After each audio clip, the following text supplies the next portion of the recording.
Grand terrain de Gonzagueville, dans la commune de Port-Bouët, il est 8h.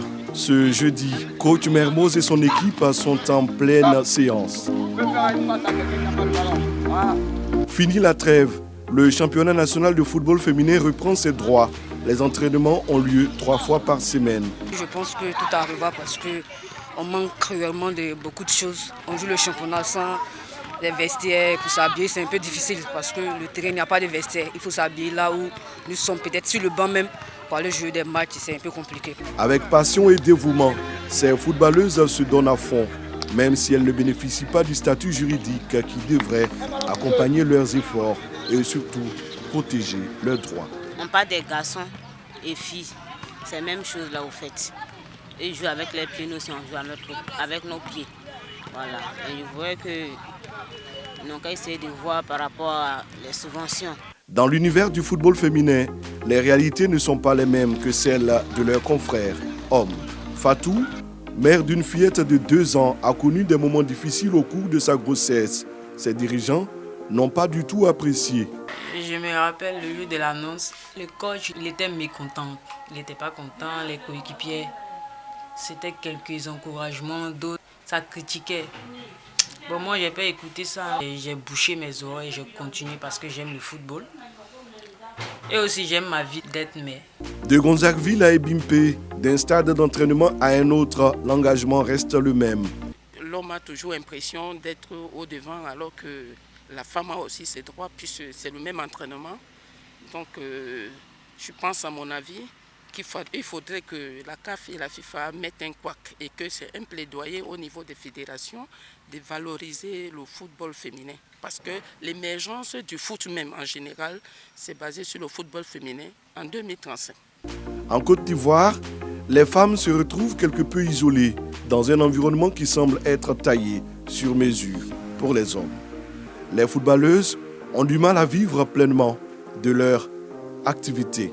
Pour le rendre professionnel, il va falloir déjà commencer par respecter un certain nombre de critères qui sont d'abord l'infrastructure au niveau des séances d'entraînement des filles, des matchs qui sont joués à des heures pas vraiment bien, et plus les accompagner avec un peu plus de matériel, les accompagner aussi au plan financier parce qu'aujourd'hui travailler permet de vivre de son art, il faudrait qu'elles arrivent à bénéficier d'un minimum au niveau des finances qui va leur permettre de faire face, puisqu'ils sont des dames et elles en ont besoin vraiment pour pouvoir évoluer. En attendant de professionnaliser le football féminin, la FIFA dit avoir mis en place de nouvelles dispositions pour aider au mieux-être des footballeuses. Aujourd'hui, il y a un minimum. Auparavant, la subvention était à 2,5 millions.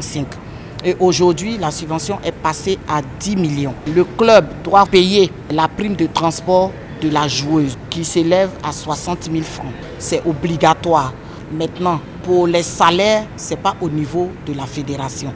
C'est le président du club qui fixe les salaires de ces joueuses. Ça dépend de comment est-ce qu'il va discuter avec la joueuse. Au même titre que les hommes, ces footballeuses revendiquent un regard bienveillant des dirigeants du sport roi. Les droits des femmes sont respectés dans le milieu du sport. La joueuse a droit à se marier, avoir une vie de famille. Elle a droit à prendre une grossesse. Et merci au président de la République que grâce à lui, nous aurons des infrastructures pour ne plus jouer les matchs le matin. Nous allons aller jouer les matchs maintenant les après-midi. Et je pense qu'au fur et à mesure, les choses vont se décanter. Célébrer chaque 8 mars la journée internationale des droits de la femme donne l'occasion aux footballeuses de revendiquer l'égalité du genre. J'aimerais qu'il y ait une égalité ici des droits au niveau hommes-femmes parce que les garçons ont droit à plusieurs choses que nous n'en avons pas. Le football, c'est le football. Les hommes, ils jouent 90 minutes, nous aussi on joue 90 minutes. On ne compare pas notre première division à celle des hommes. Mais au moins, quand la subvention des hommes passe à 100 millions, vous devriez penser à nous. Même si vous nous donnez au moins 50 millions ou 30 millions, ça peut aider le football féminin. Vous avez vu la CAN récemment.